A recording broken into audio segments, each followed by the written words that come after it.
Assalamualaikum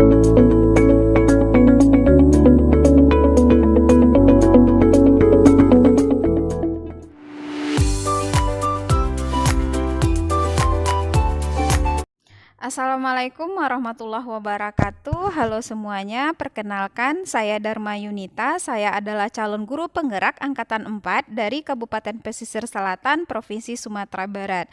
Pada video kali ini, saya akan menggambarkan pengetahuan dan pemahaman saya mengenai pemikiran filosofis Ki Hajar Dewantara dalam konteks saya sebagai seorang guru. Video kali ini saya beri judul Demonstrasi Kontekstual Pemikiran Filosofis Ki Hajar Dewantara dalam Karya. Video ini merupakan salah satu tugas pendidikan guru penggerak modul 11A7.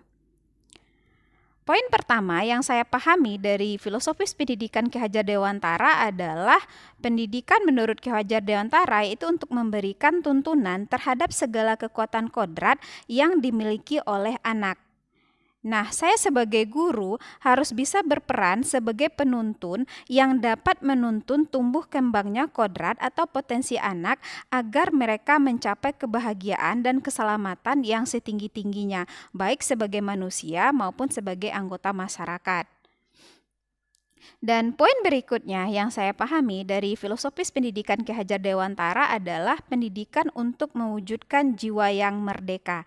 Nah, di sini saya sebagai seorang guru, saya harus mengembangkan media dan model pembelajaran yang memerdekakan anak untuk berkreasi, sehingga segala bakat dan potensi yang mereka miliki dapat mereka kembangkan dengan baik.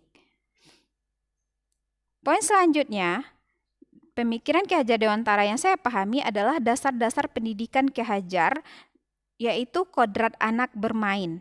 Nah, dalam konteks saya sebagai seorang guru, saya harus mampu menerapkan pembelajaran yang menerapkan permainan-permainan, sehingga anak bisa mengembangkan kodrat mereka, yaitu kodrat untuk bermain.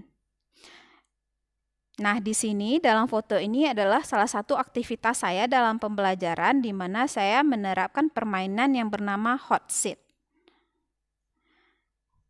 Dan poin berikutnya, pemikiran Ki Hajar Dewantara yang saya pahami adalah pendidikan yang berpihak pada anak.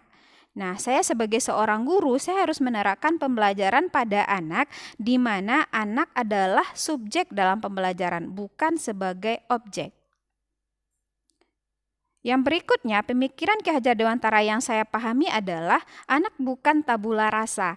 Anak bukan kertas kosong yang bisa digambar sesuai keinginan orang dewasa. Nah, di sini dalam konteks saya sebagai seorang guru, saya harus menebalkan laku anak. Saya hanya bisa menebalkan laku anak dengan kekuatan konteks diri anak dan sosiokultural atau budaya. Saya tidak boleh mendikte atau memaksa anak. Pemikiran Ki Hajar Dewantara berikutnya yang saya pahami adalah pemikiran Ki Hajar tentang budi pekerti yang berkaitan dengan cipta, karsa, dan karya. Nah, di sini dalam konteks saya sebagai seorang guru, saya harus bisa memberikan teladan, menuntun anak untuk berakhlak baik, memberikan ilmu yang bermanfaat, dan memfasilitasi anak untuk mengembangkan bakat mereka. Nah, dalam pembelajaran saya juga tidak boleh terlalu fokus kepada pengetahuan atau kognitif anak saja, atau kepada keterampilan atau psikomotor saja, atau kepada afektif saja, tapi harus mengembangkan ketiga-tiga potensi tersebut. Nah, semua itu sebenarnya sudah tergambar dalam semboyan Ki Hajar Dewantara yang berbunyi Ingarso sung tulodo, ing madia mangun karso, tut wuri handayani.